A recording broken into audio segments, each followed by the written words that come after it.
And I'm not talking about being perfect. God knows I'm not a perfect father. I wasn't a perfect father when my kids were growing up. But one thing that I wanted to do, I wanted to make sure when they talked to God, I wasn't the reason that they felt bad about it. You understand what I'm saying? When my children talked to God, I didn't want to be the reason they felt bad about talking to God, or they were ashamed to talk to God, or they were frustrated to talk to God because they had a need, and all they can remember is, man, my daddy wouldn't even feed us. My daddy wouldn't even work to take care of us. Children made fun of us because of the clothes we had to wear. Now, nobody made fun of me because of clothes I wear, because everybody, we grew up in the community, everybody wore the same thing. I had one pair of blue jeans and one shirt. And when I got home, I took them good clothes off and I put on whatever we had, because I was going to wear it again.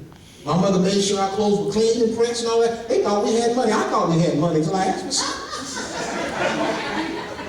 And just because you don't have a whole lot of money, that don't mean you got to let yourself go.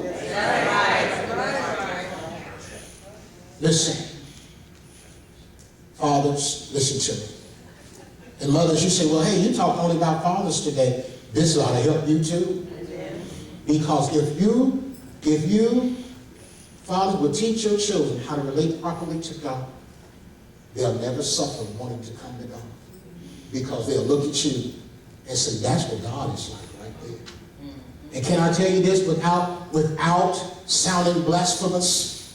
Because I don't want to sound blasphemous and whatsoever, and I don't want you to take this the wrong way.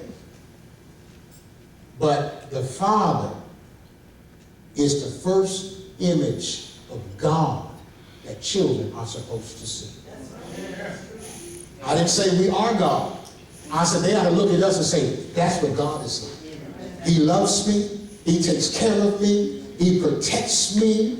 He speaks into my life and tells me I can do it. He helps fulfill my dream. That's what, when they look at the earthly father, they ought to say, that's what God is like. Instead of looking at the earthly father and say, won't work, won't take care of me, don't care about me, don't show me love, abuse me, beat me, sexually. You know what I'm saying? Yeah.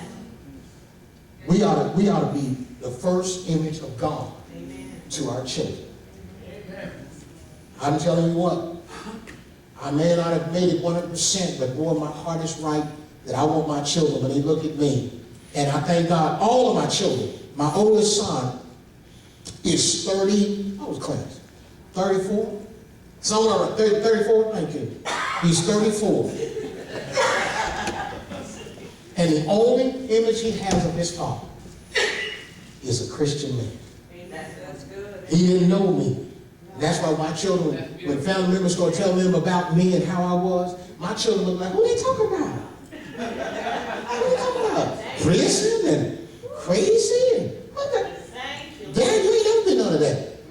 I said, y'all wasn't born, I thank God. So one of my family members, and I said this before, one of my family members at the family reunion, I was always wanted to cry. One of my family members was talking to one of my nieces about me. And I'm standing there talking about, he ain't always been saved all his life. I know he said that looking like he saved Pastor Johnson. That's CJ. He ain't always been saved. This man was crazy. This man was violent. This man was this and that. I'm saying, well, why are you doing that? You don't know why your family members do certain things. You probably don't, but you don't know why they do that. But they told me, he ain't always been Pastor CJ, because especially when I pulled up in the Benz, that didn't go over good with them. You know, they ain't always drove. I mean, when he had that raggedy car.